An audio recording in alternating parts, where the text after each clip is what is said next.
20 अधिक 21 बरोबर किती?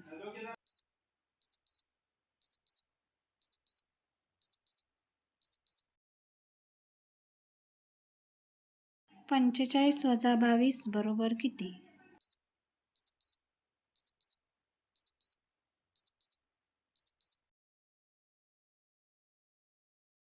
4 गुणिले 5 बरोबर किती?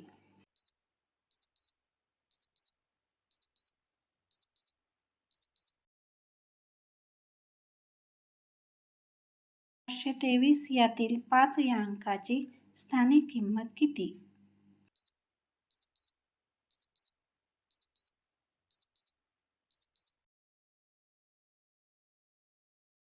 105 ही संख्या अक्षरात लिहा.